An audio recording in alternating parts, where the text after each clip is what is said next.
Well, I would say, the first decision you have to make is whether you want things to be better or worse. And it seems to me that better is a better aim.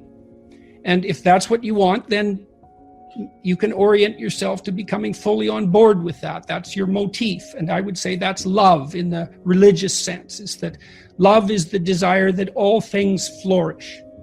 And you might think that's evident. It's like, it's not evident. This is hard because things are difficult. It's easy to become spiteful and bitter and resentful, and to be self-denigrating and not to work for your own furtherance because you're ashamed of who you are, like deeply ashamed, maybe even ashamed to be human. The destructive species that we are, constantly raping the planet, that self-loathing can go very, very deep. So this is hard. But that's the first thing. Do you want things to be better or worse for you and for the people around you? It's like, well, so that's your goal, to make them better. Perhaps that's your goal.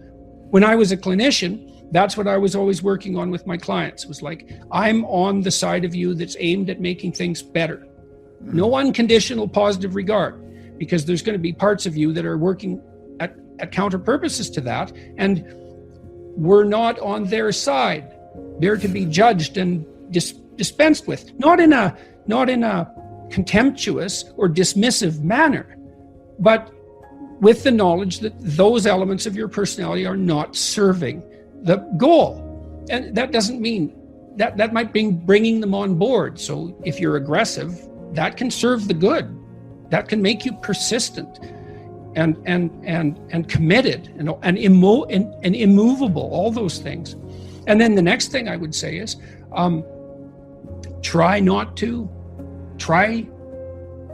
watch for resentment, arrogance, and deceit. They're your enemies. And see if you can reduce the influence they have over your life. And then that's where you have to watch and feel, am I lying? Is this self-serving? Is what I'm saying making me weak? Can I feel that? Am I insisting that I'm right? Because I'd rather believe that I was right than learn. Am I taking revenge in a resentful way? Those are good questions of conscience. It's highly probable that you're doing that in many places. Maybe you can dispense with that carefully over time and see what happens. So it's worth running the experiment. Yeah. And putting our everything into it, because that's where we'll really learn, by giving that endeavor. Well, that's towards a good aim. It's a good aim, but you can start with even a little couple of percents of you aim towards that. You can start badly. And that's a useful thing to know too, is like, you can improve your life a little bit at a time. And it's very difficult to be all in. We talked about that earlier. Who knows who you could be if you were everything you could be? That is a limitless case. What would it be like if you stopped doing all the stupid things that you're doing and took advantage of all the opportunities that came your way and aimed at the highest good? Who knows what you could be? You could certainly be more than you are. Everyone knows that, I think, and everyone suffers that knowledge. It's from that their feelings of inadequacy spring. That can be pathologized too. I know people can be way harder on themselves than is actually good for them. That's not what I mean. It's hard to distinguish between those even, but it can be done, I think.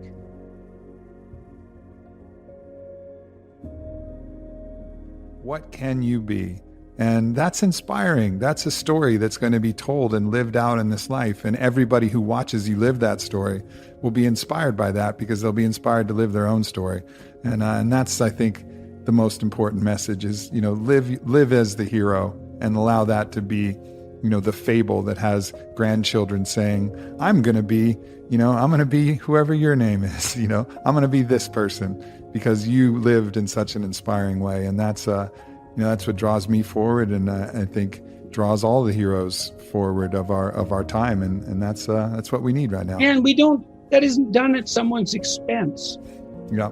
Not if it's done right. It's done with the benefit of everyone else in mind. And that's a case I try to make in the book too. Like if you're acting in your own self-interest, because you're a community that stretches across time, you have to take your own future self into account constantly. And so impulsive selfishness is not useful, even selfishly. And so you can make the most out of yourself, I believe, without taking anything away from anyone else. It's only beneficial. Now, you know, people might be annoyed at you because you're more successful on some dimension than they are, and perhaps that hurts, but, well, if to deal with that, we'd have to eradicate the possibility of ever being better at anyone, of anyone ever being better than anyone else at anything. And it doesn't seem to me that we want to push equality that far. Yes, and I think at the darkest edges of the demand for equality have that horror at their root. It's like, well, you're going to take away from everyone what they have to offer by insisting that everything is equal. It's like, no, you want people to be able to trade the best they have with other people. That's a good deal for everyone. Every ideal is a judge. And that makes perfect sense, because an ideal is something to which you aspire. And the gap between you and that ideal, if it's your ideal, is felt as judgment. And so that's one of the reasons people are very afraid to have an ideal, to make it. That's why I wrote, do not hide things in the fog. It's like, well, you should lay out an ideal. You should pursue an ideal. Why wouldn't you? Well, when you make your ideal explicit, it turns into your judge. Well, then you can listen to that judge and move forward and transform. But, you know, it's pretty damn harsh. Because especially to begin with, you posit an ideal, especially if you're in a mess. God, every bit of you is being judged as unworthy. Yeah. There's endless reasons not to want that. The mercy comes from saying, this is the ideal, but the expectation of judgment that I'm going to be at that right away is false. So let me appreciate myself right here where I am in this journey with all of my faults, however many they are, open up my entire closet of internal monsters, pet them on the head and say, okay, here we go, eliminating more of those and becoming more like the ideal, surrendering to the journey rather than that expectation. And there, the judge no longer carries the sting and the bite and the harshness, because you're judging yourself according to a timeline where you're hoping to get closer to this. Yes, well, and the hallmark starts to become improvement. Right. It's exactly. Like, and that's great. That's a really sustaining, that's a really sustaining process too, because technically speaking, again, seeing yourself move towards a desired goal is the essence of the positive emotion that nourishes us. And I mean that technically. That's dopaminergically mediated incentive reward. And so you don't have to get to the goal.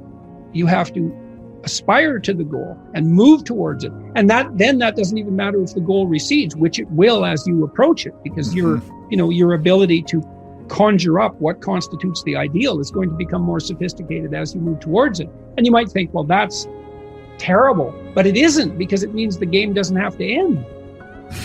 Right? Because if you'd hit the ideal, yes. It's like, oh, well, game over, reset, but no, that isn't going to be how it works. It's going to get better and better and better. And it's why life is the perfect game. I mean, if you have for those of us who've played video games, you have a really good video game, or even a really good book, or even a really good movie series or a show, and it comes to the end and you're like, oh, there's a huge letdown at the termination of this thing that's been incredibly engaging, especially even if you win. Yeah, exactly. You win and you get this moment's satisfaction, but it's replaced almost immediately by the disappointment of the cessation of the game and the recognition that you're in a finite game when you really want to be playing the infinite game. And that's what life is, the infinite game of renewal of life. And that's why it's so good. We'll never replace it. It can't get better. And it's hard as hell. And it's hard as hell at the same time. And that's the way we would want it. Well, it seems like that's the way we want it. I mean, that's another thing I talk about a little bit in the new book is like, well, when you look back on your past, it's generally having done something difficult that you remember positively, I would say.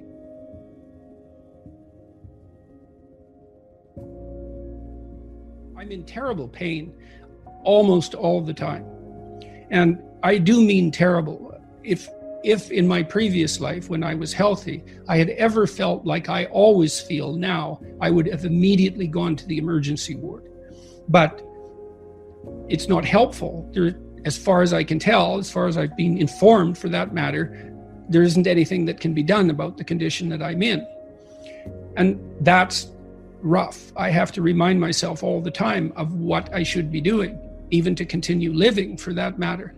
And I'm constantly reminding myself to be grateful, and as an act of courage. And I do explain that a little bit in Beyond Order. Something I really realized about gratitude is that gratitude at one level is it's a voluntary act of courage. And I'm not trying to make out a case for myself being particularly courageous.